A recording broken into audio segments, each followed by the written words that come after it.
Le lion ne parle pas quelque chose par rapport au Seigneur Jésus, c'est toi. Seigneur Jésus, parle sur la terre, parle sur la terre. Seigneur, quand tu parles, les démons, ils seront entrés dans la vie. Seigneur, parle dans les esprits. Seigneur, en cette heure, c'est toi qui nous l'as donné. Et nous sommes rassemblés encore pour écouter ta parole, pour manger et boire ta parole. Que ta gloire descende. Que ta puissance descende. Donne-nous la vie. Au nom de Jésus-Christ de Nazareth. Gloire à Dieu. Alléluia. Alléluia. Amen. Frères en Christ, j'espère que vous êtes bien réveillés. Est-ce que la paix de Dieu est abonde? Il a plu encore à notre Père des cieux. Il a garanti notre âme. Il nous a donné le souffle. Nous nous sommes rassemblés aujourd'hui pour manger et boire selon sa parole. Nous lui rendons grâce. Avant d'entrer dans notre sujet, j'ai vu certaines choses, mais nous n'avons pas assez de temps pour parler de ces choses. Mais dans la limite qu'il a plu à notre Seigneur, je suis convaincu qu'il va nous amener à ce niveau. La première des choses, je vais parler du domaine du monde. Ma deuxième parole, je vais parler à ceux qui connaissent Christ, ceux qui appartiennent vraiment à Christ. Pour nous qui connaissons déjà Christ, ma venue ici, je n'ai pas peur. Pour ce que Dieu veut nous donner à manger, je n'ai pas peur. La raison est celle-ci. Ce que notre Père nous a toujours dit, ce que l'Esprit de Dieu lui a demandé de nous dire, sont ces choses qui s'accomplissent actuellement. Et nous sommes en train de les vivre maintenant. Donc les enfants de Dieu qui ont déjà les reins sains, si ces choses se passent, ça doit être chose de joie pour eux. Que la venue de Christ est vraie. Parce que lorsqu'on vous indique un chemin, si on te dit qu'à un moment, à un niveau donné, tu dois trouver un arbre, ou bien arriver à cet instant, tu dois trouver cet étage. Lorsque tu vois l'étage, tu es en joie. Lorsque tu vois l'arbre, tu es en joie. Tu te dis que tu n'étais pas perdu. C'est la même chose que ce qui se passe aujourd'hui. Ce sont des choses que Christ a déjà dites. Nous sommes en train de voir ces choses. Donc c'est une chose de joie pour nous. Seulement nous devons être en éveil pour que chacun ou bien pour que quelqu'un ne perde pas espoir. Je demande au Créateur du ciel et de la terre qu'il nous donne l'espoir. Pourquoi est-ce que je suis convaincu, je suis en joie? Parce que j'ai dit que je vais aller berceau du monde. Le monde ne connaît pas Dieu. Le monde connaît le diable. Et il puise une puissance du diable. Cette puissance, on l'appelle Azé. Il y a certains on appelle Beau, la sorcellerie. Les féticheurs savent qu'ils ont mangé des feuilles. Et ils s'égosillent, ils sont convaincus par rapport à la puissance qu'ils recevront des feuilles qu'ils ont mangées. Et ils savent que dès qu'ils vont demander à quelqu'un de mourir, cette personne va mourir. S'ils demandent à quelqu'un d'être handicapé, la personne sera handicapée. C'est la même chose pour celui-là qui a la sorcellerie. Il sait qu'il a une puissance. Et lorsqu'il clignote les yeux, il sait que tu seras en train de crier mot devant jusqu'à mourir. Et il est convaincu de cela.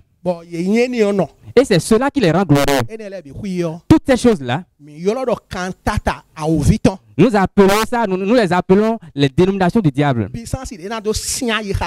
Les puissances pour rendre les hommes incrédules. Et lorsque l'homme va ouvrir la bouche, il va dire que des choses existent. Ce sont ces choses qu'il a partagées aux hommes pour détruire la vie des hommes. C'est eux qui sont comme ça.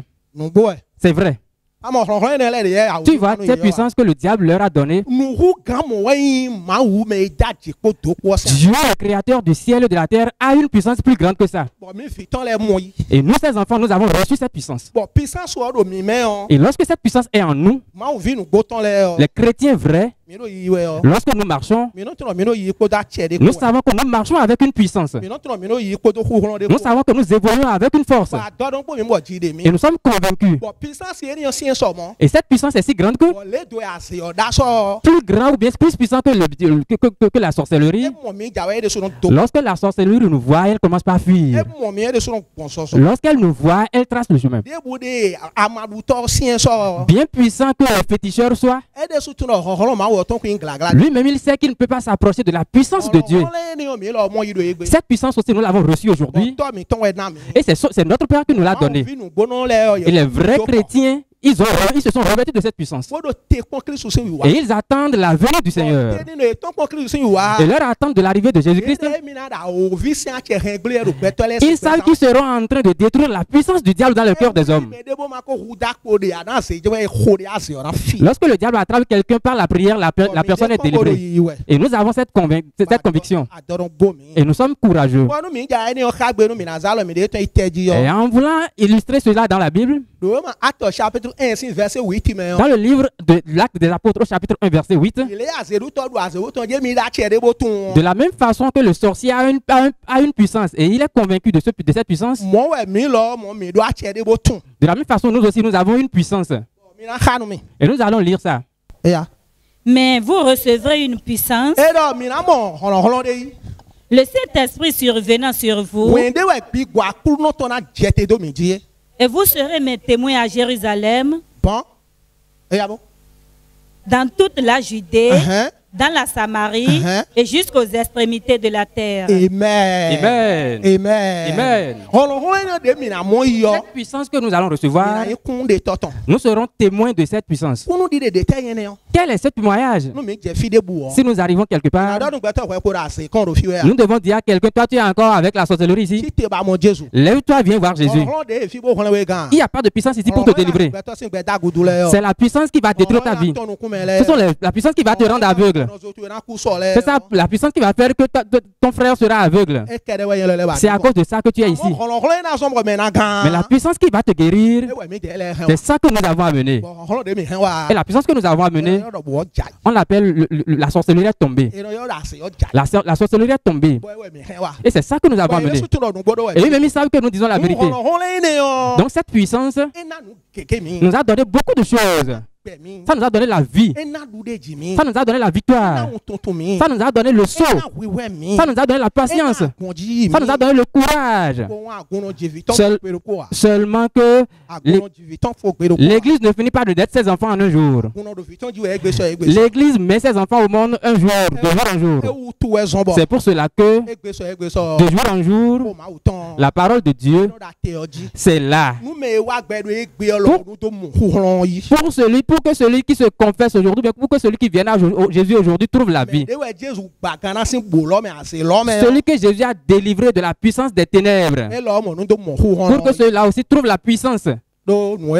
Parce que ces choses, c'est pour que nous devions savoir dans le livre de Jean, Évangile selon Jean chapitre 16, à partir du verset 27 à 33, Dieu nous a dit quelque chose. Les choses qui se passent aujourd'hui, il y a ceci ici, il y a ceci là-bas. Est-ce que les enfants de Dieu vont se refroidir? Est-ce que les gens vont renier Jésus? Est-ce que les gens vont dire c'est la mort qui viendra me séparer? Jésus nous a déjà tout dit ici. Et nous allons le lire maintenant. Allez-y. Car le Père lui-même vous aime Parce que vous m'avez aimé. Le Père nous a aimés parce que nous l'avons aimé. Et que vous avez cru que je suis sorti de Dieu. Je suis sorti du Père. Et je suis venu dans le monde. Maintenant, je quitte le monde et je vais au Père. Ses disciples lui dirent, voici, maintenant tu parles ouvertement et tu n'emploies aucune parabole. Maintenant, nous savons que tu sais toutes choses et que tu n'as pas besoin que personne t'interroge.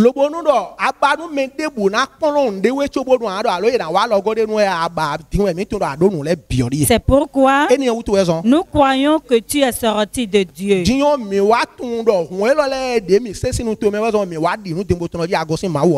Jésus leur répondit, vous croyez maintenant. Voici, l'heure vient et elle est déjà venue où vous serez dispersés chacun de son côté et où vous me laisserez seul. Donc je demande au monde si cela ne s'est pas accompli ou pas. Donc lorsque nous voyons ces choses, ça nous fait montrer que la venue du Seigneur est proche. Aujourd'hui, maintenant, est-ce que ce n'est pas un miracle que l'église de Dieu se rassemble? Ne connaissaient pas leur maison. Là où 500 personnes, 1000 personnes viennent se rassembler, comment est-ce qu'on peut connaître leur maison? On les voit seulement. Le moment est venu maintenant et nous sommes obligés et nous nous sommes dispersés. Toutes les églises sont fermées. La parole de Dieu n'est pas fermée. Mais les lieux dans lesquels nous adorons Dieu sont fermés. Et lorsque nous sommes dans nos maisons, qui sait comment chacun est spirituellement?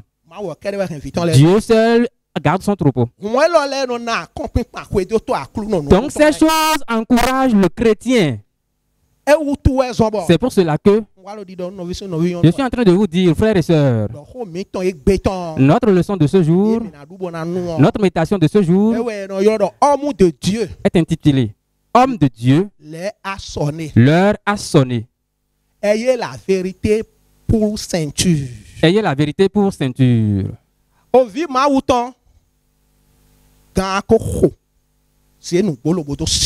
Homme de Dieu leur a sonné, ayez la vérité pour ceinture. C'est tiré du livre d'Éphésiens.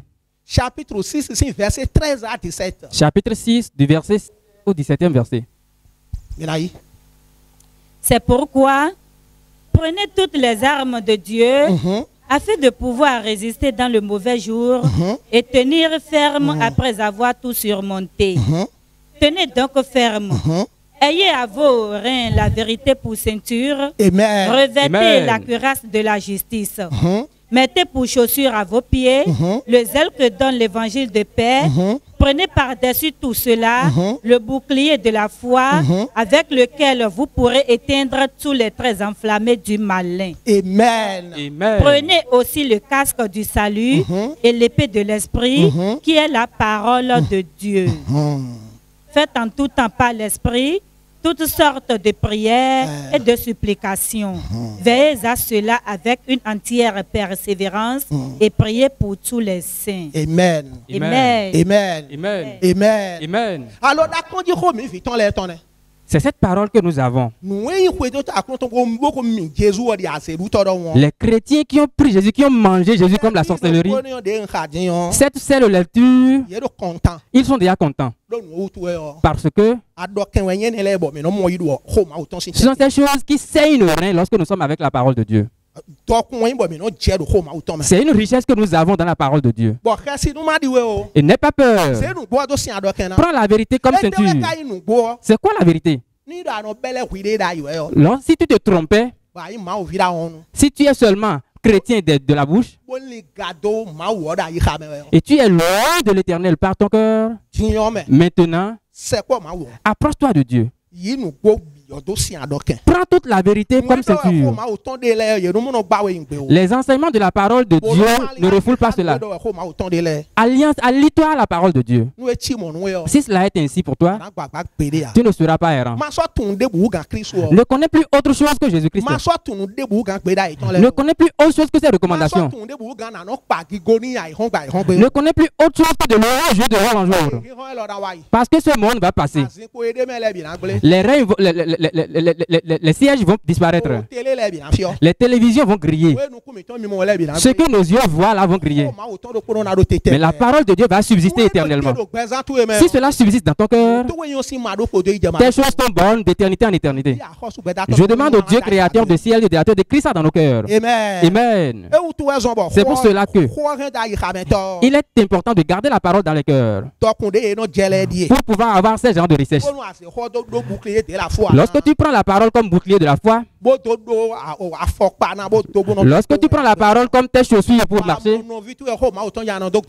lorsque tu prends la parole pour exhorter ton frère, lorsque tu intercèdes pour tes frères, lorsque tu pries Dieu pour eux par rapport au monde, et tu demandes à Dieu de faire en sorte que tous ceux qui ne le connaissent pas aujourd'hui le connaissent. Cette puissance que nous revêtons par la parole, c'est écrit dans le livre de 2 Pierre. Chapitre 2. Au chapitre 2. 2 Pierre. 2 Pierre, chapitre 2. Chapitre 1, verset 3 à 11. 2 Pierre, chapitre 1, verset 3 à 11. Comme sa divine puissance nous a donné tout ce qui contribue à la vie,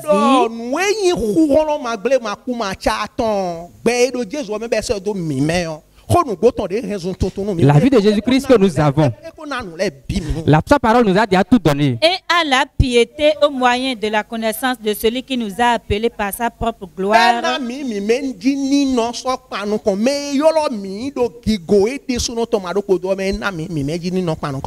Et par sa vertu, lesquelles nous assurent de sa part les plus grandes et les plus précieuses promesses.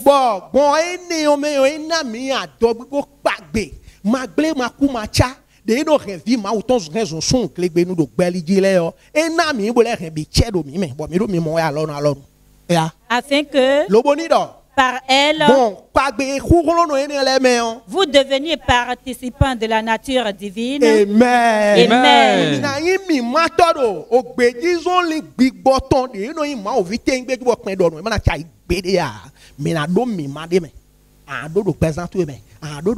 Tu dois être participant de la nature divine. Tu dois l'avoir dans ton cœur, dans tes actes. Tu dois l'avoir dans ta façon de parler. Tu dois l'avoir dans ta manière de marcher. Lorsque tu as quelque chose avec quelqu'un, tu dois l'avoir. Tu dois l'avoir concernant comment rester avec les gens pour ne pas être fatigué d'eux. Je demande à Dieu de donner cela à ceux qui n'en ont pas encore. Continue. En fuyant la corruption qui existe dans le monde par la convoitise,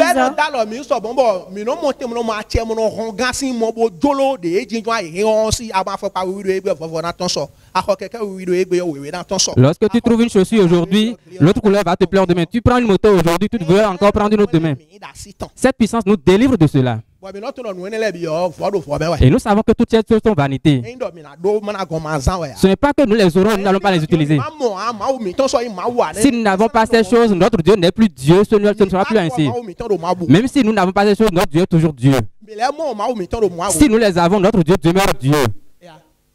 À cause de cela même, faites tous vos efforts pour joindre à votre foi la vertu.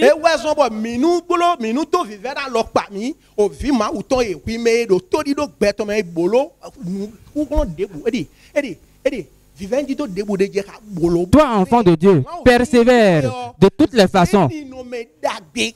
Fais de ta chrétienté une vraie personne. Et ajoute cette puissance à la parole. À la vertu, la science. À la science, la tempérance.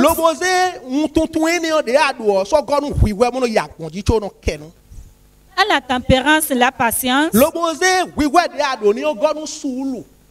À la patience, la piété. Mon frère, si tu as ces richesses, Si tu dors, si tu te réveilles, tu vas regarder pour voir si la trompette n'a pas encore sonné. Pourquoi Jésus tarde à venir? Si tu dis ça, la voix va sonner dans ton cœur. La voix va te dire c'est hier seulement que ton... Est-ce que c'est pas avant-hier qu'un de tes frères a donné les idoles? Ceux-là aussi doivent être prêts avant qu'on ne parte. Et tu vas t'agenouiller pour dire merci papa. Tu vas dire gloire à ton nom. Je demande à ces richesses d'être dans nos cœurs. Que ces richesses pénètrent dans nos cœurs. À la piété, l'amour fraternel.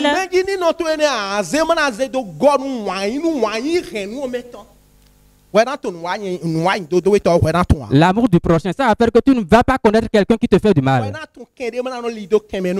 Il n'y a pas à avoir de dispute avec quelqu'un. Celui qui te fait du mal deviendra ton ami. Au moment où tu vas vouloir le garder dans ton cœur, tu vas voir que tu vas vouloir tâcher. Tu vas voir que tu vas vouloir être sale spirituellement. Et tu seras encore pressé d'aller saluer celui qui te fait du mal. Parce que c'est une puissance que tu as revêtue. Et toi-même, tu vas courir pour aller le saluer. Est-ce que tu as déjà reçu cette puissance? Maintenant que tu es en train d'écouter, mon Père va te donner cette puissance. À l'amour fraternel et la charité.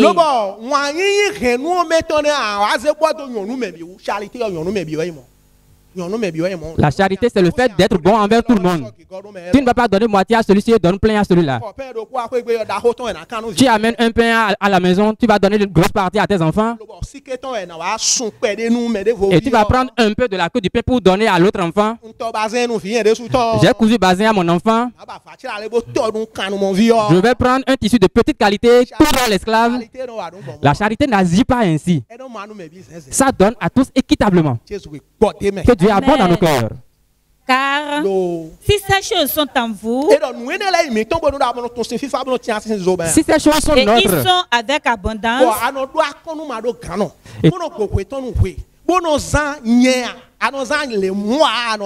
et tu n'as fait pas exception de personne, et l'orgueil est tombé, si tu as ces choses dans l'abondance, elles ne vous laisseront point oisifs,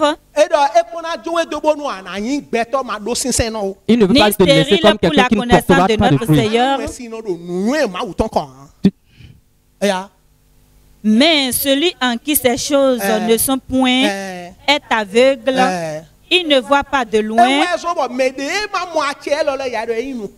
C'est pour cela que ceux qui n'ont pas reçu cette puissance ne voient pas. Il y a beaucoup de prédicateurs. Il y a beaucoup de chrétiens aujourd'hui. Et ils sont éloignés de cette puissance. Parce qu'on ne leur a pas donné. On ne les a pas amenés là. Ils ne connaissent pas de quoi il s'agit. Mais je prie aujourd'hui au nom de Jésus-Christ. Si c'est une puissance, la force du Saint-Esprit, c'est toi qui fournis. S'ils savent ou s'ils ne savent pas, que ça commence par œuvrer à partir de maintenant. Amen. Amen. C'est pour cela que mon frère en Christ, pour nous retourner dans le livre de 1er Thessaloniciens, pour te garder pur, chapitre 1er Thessaloniciens chapitre 4 verset 1er. Voici ce qui a été dit par le Seigneur. Au reste, frère, puisque vous avez appris de nous comment vous devez vous conduire et plaire à Dieu, et que c'est là ce que vous faites, que le Seigneur nous donne l'esprit de progresser. Nous vous prions et nous vous conjurons au nom du Seigneur Jésus-Christ de marcher à cet égard de progrès en progrès. Amen. Amen. Que nous marchions, que nous convoitons pour évoluer dans la repentance, que nous nous lavions dans la repentance, que nous nous couchons dans la repentance. Résurrection, envoie-nous dans cette eau. Vous savez en effet Nous savons quel précepte nous vous avons donné de la part du Seigneur Jésus. Ce que Dieu veut, c'est votre sanctification. C'est que vous vous absteniez de l'impudicité,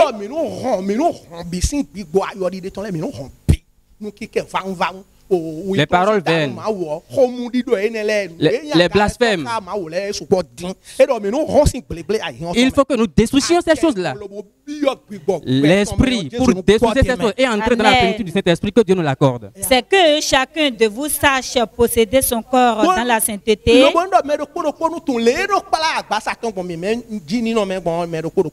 Et l'honnêteté, sans vous livrer à une convoitise passionnée.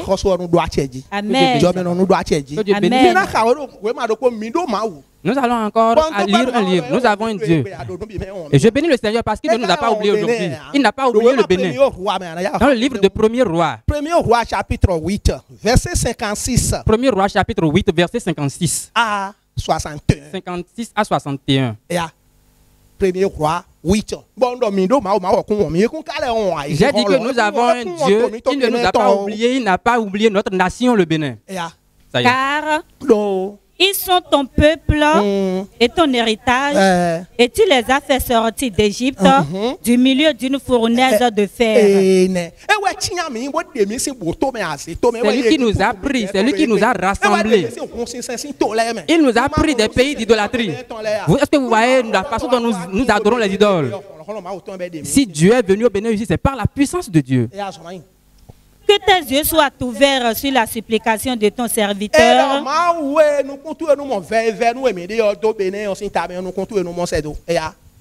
Et sur la supplication de ton peuple d'Israël. Toutes les prières que chacun fait dans sa chambre, Seigneur, exauce tes prières. Pour les exaucer en tout ce qui te demanderont. Et nous sommes convaincus que tu as déjà exaucé. Et notre nation, le Bénin, est en paix. Nous disons gloire à ton nom. Car tu les as séparés de tous les autres peuples de la terre pour en faire ton héritage.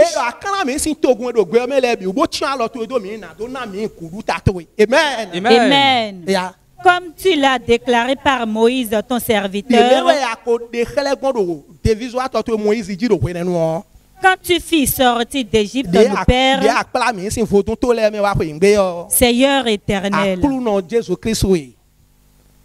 Lorsque Salomon eut achevé d'adresser à l'Éternel toute cette prière et cette supplication, il se leva de devant l'autel de l'Éternel où il était agenoué, les mains étendues vers le ciel. Amen. Amen. C'est pour cela que je demande aux puissants. Nous aussi, nous levons les mains aujourd'hui. Seigneur, envoie ta puissance et nous sommes en paix aujourd'hui. Seigneur, exauce nos prières, bénis nos prières, bénis ta nation, bénis nous tes enfants, protège nous tes enfants, élève ton église d'éternité en éternité. Au nom de Jésus-Christ, nous prions. Jésus-Christ, Sauveur des âmes, incorruptible. Avant de commencer cette part, nous avons invoqué. Tu es resté avec nous. Tu ne nous laisses pas.